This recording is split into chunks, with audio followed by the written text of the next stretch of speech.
आपने कभी सोचा है कि एक शॉर्टकट आपको आपकी मंजिल तक नहीं बल्कि एक ऐसी जगह पर ले जाए जहां कोई आना जाना नहीं चाहता। आज की कहानी भी कुछ ऐसी ही होने वाली है। तो कहानी शुरुआत करने से पहले अगर आप इस चैनल पर नए हैं तो ऐसे ही हॉरर स्टोरी सुनने के लिए हमारे चैनल को सब्सक्राइब कर दीजिए। मेरा नाम है प्रियंवदा और आप देख रहे हैं अमेजिंग प्रियंवदा। ये कहानी है मुंबई के विवेक की, जो एक आईटी कंपनी में जॉब करता था। उसकी दुनिया फैक्ट और टेक्नोलॉजी से बनी हुई थी। उसे भूत, प्रेत, आत्माएं जैसी कहानियां तकियानुशी लगती थी, क्योंकि वह मॉडर्न जमाने का लड़का था और उसे इन सब चीजों पे आसानी से विश्वास नहीं होता था। वह अपने माता पिता के साथ मुंबई में रहता था। उसके पिता उससे बहुत दिन से बोल रहे थे कि हमको गांव जाना है, पर उसे ऑफिस से छुट्टी नहीं मिल रही थी। उसने ऑफिस में छुट्टी के लिए एप्लीकेशन दी हुई थी। एक दिन उसे कंपनी से छुट्टी मिल गई तो उसके फादर, मदर, वो तीनों लोग गांव के लिए निकल गए।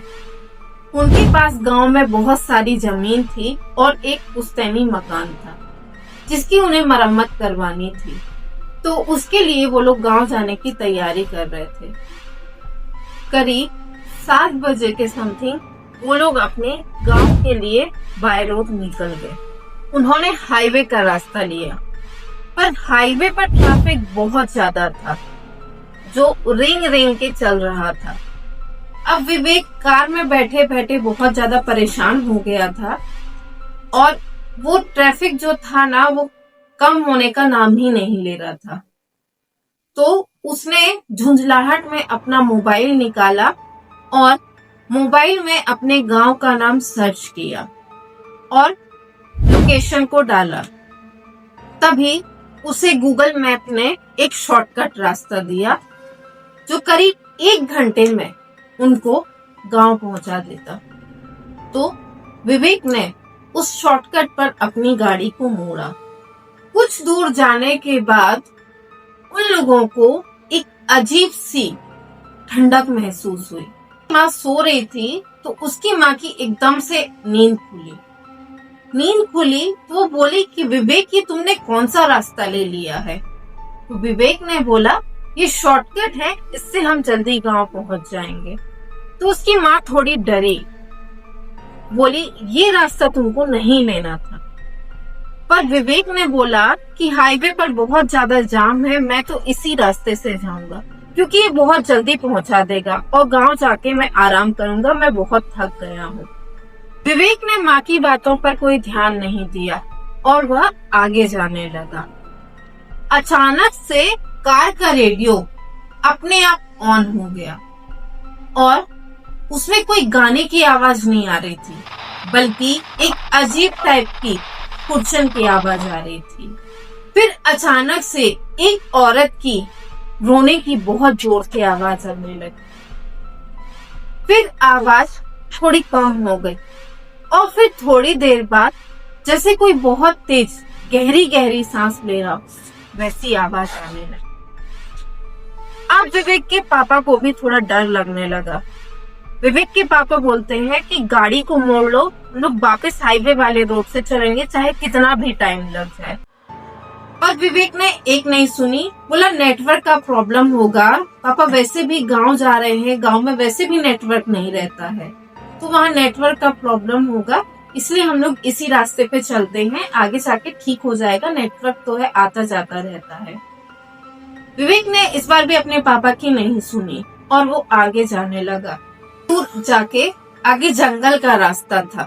जंगल के रास्ते में बड़े बड़े पेड़ थे और पेड़ की पत्तियों की आवाज की सरसराहट बहुत तेज से जा रही थी। तो उसके पापा और मम्मी को बहुत ज्यादा डर लग रहा था।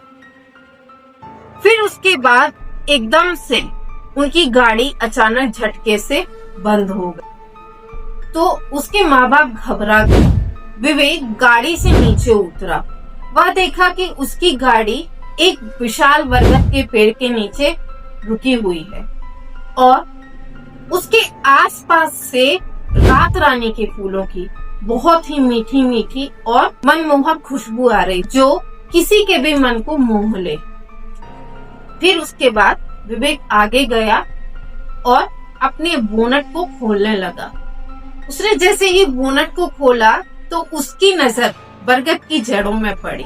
उसने देखा कि उन जड़ों में बहुत सारे नारियल, नींबू, सिंदूर और अगरबत्ती लगी हुई है। तो विवेक बोला, क्या कैसे कैसे लोग रहते हैं, इतनी टेक्नोलॉजी के युग में भी ये नारियल और नींबू पे विश्वास रखते हैं। और उसकी झुंझलाहट और बढ़ती गई। तो फिर उसने गुस्से में एक नारियल को लात मार दी।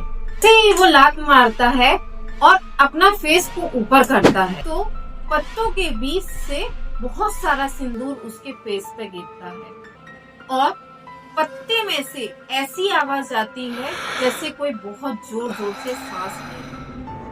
और उसी समय जंगल का माहौल एकदम डरावना हो जाता है। वो जो रात रानी के फूलों की खुशबू आ रही थी ना, वो एकदम से सड़े हुए मांस जैसी बदबू आ रही।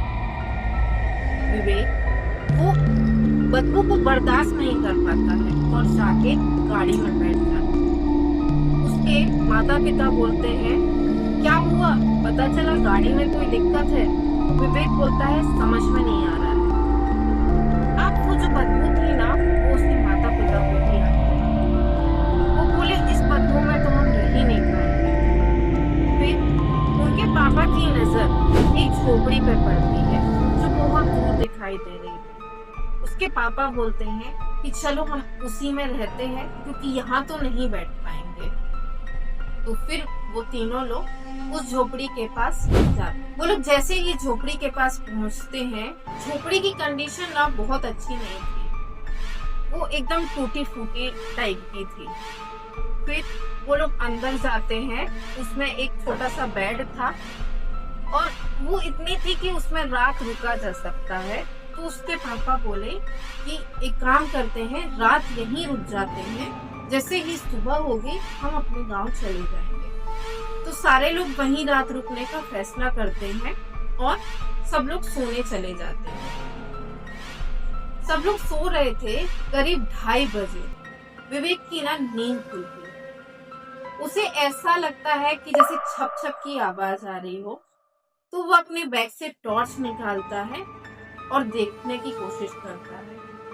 वो देखता है कि खिड़की से लेके उसके माँ के बेड तक पैरों के निशान हैं जो खून से बने हुए हैं। फिर वह उन निशान का पीछा करता है और वो देखता है कि उसकी माँ बेड पर बैठी हुई है और अकेले में कुछ बड़बड़ा रही है और वो बोल रही है, मुझे मत बांधो, मुझे मत बांधो, मुझे मत बांधो, ऐसे करके बोल रही थी। तो विवेक ना उनको एकदम से झकोर के उठाता है और जैसे ही उनको उठाता है ना, तो माँ एकदम नॉर्मल हो जाती है। उनको कुछ याद ही नहीं रहता कि वो क्या बोल रही। फिर सब लोग सोने चले जाते हैं। फिर अगली सुबह होती है। सुबह उठते ही साथ वो लोग सब लोग पैदल अपने गांव के लिए चले जाते हैं। गांव में पहुंचते ही विवेक अपने चचेरे भाई से इस सारी बातों को बताता है कि रात में उसके साथ क्या क्या हुआ। तो उसके भाई का चेहरा ना एकदम से सफेद पड़ जाता है और वो विवेक से बोलता है, विवेक तुम इस पीढ़ी के पहले बेटे हो। विवेक बोलता है, हाँ मैं इस पीढ़ी का पहला बेटा हूँ। तो बोलता है, तुमको थोड़ा सा संभल के रहना चाहिए। पर विवेक इन सब बातों में विश्वास नहीं करता था, तो वो उसकी बातों को इग्नोर मार दे। उसका चचेरा भाई बोलता, तो वह बताता है कि गांव में एक बहुत सुंदर रत्ना नाम की लेडी रहती थी जो अपनी जवानी को बरकरार रखने के लिए छोटे छोटे बच्चों की बलि देती थी। ये सब बातें ना तुम्हारे परदादा जी को जब पता चली तो उनको ये बिल्कुल पसंद नहीं आया। उनने उसको बहुत समझाने की कोशिश करी पर वो रत्ना नहीं मानी। फिर एक दिन तुम्हारे दादाजी ने कुछ पुजारियों के साथ मिलकर उसे उस बरगद के पेड़ में कील से बांध दिया। वह रत्ना मरते मरते बोली कि मैं तुम्हारे वंश को नहीं छोड़ूंगी। ये सब बातें बताकर ना विवेक और उसका चचेरा भाई मैकेनिक को लेकर जंगल में जाते हैं और अपनी गाड़ी को बनवाने लगते हैं। गाड़ी बनते बनते शाम हो गई थी। अब जैसे ही विवेक ड्राइविंग सीट पर बैठा और उसका चचेरा भाई साइड सीट में बैठा, तो विवेक की नजर मिरर में पड़ी। मिरर में उसने देखा कि एक औरत उसके पीछे की सीट पर बैठी हुई है, जिसका फेस ना एकदम सड़ा हुआ है, आंखें लाल हैं और बाल ना पूरे सफेद हैं। और वो विवेक के कानों में फुसफुसाती है, पहला बेटा मेरा हुआ। तो विवेक इतना सुनकर दरवाजा खोल के भागने लगता है और वह चुड़ैल उल्टा लटक कर उनका पीछा करने लगती है। तभी वो लोग भागते भागते हाईवे वाली रोड पे पहुंचते हैं और एक ट्रक ना बहुत तेज हॉर्न बजाकर क्रॉस होता है, जिससे उन लोगों का माध्यम ना टूट जाता है।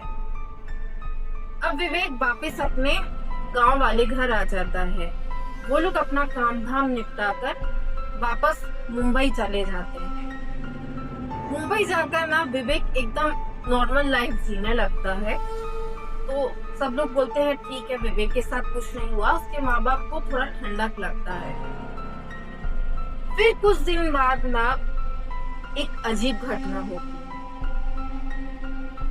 उसकी माँ की ना नींद खुलती है और वो देखती है कि हॉल का दरवाजा खुला है और किसी के पैरों की आवाज आ रही है, जो सीधे जाके विवेक के कमरे की तरफ उठती है। उसकी माँ बिस्तर से उठती है और विवेक के कमरे की तरफ जाती है। जब वो विवेक के रूम की तरफ जाती है तो देखती है कि विवेक का रूम ना थोड़ा सा खुला हुआ है। तो वह अंदर चली जाती है। अंदर जाते ही साथ तो वो विवेक को देखती है कि विवेक ना जमीन में बैठा हुआ है। तो वो विवेक के पास जाती है और तो जैसे ही वो विवेक को छूती है तो विवेक एकदम ठंडा लगता है, कि जैसे वो कई दिनों से वहां बैठा हो। उसकी माँ गौर से देखती है। वो देखती है कि विवेक जो बैठा हुआ है ना, उसका शरीर का कोई भी पार्ट जमीन से नहीं टच हुआ है, वो हवा में दिख रहा है। इतना देखकर माँ की ना चीख एकदम से जोर से निकलती है।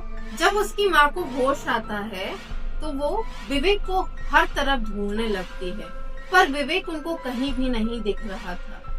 फिर वह पड़ोसियों से जाके पूछती है कि तुमने विवेक को देखा है, आपने विवेक को देखा है, ऐसे करके बहुत सारे लोगों से पूछती है, पर सबका यही जवाब रहता है कि मैंने विवेक को नहीं देखा है।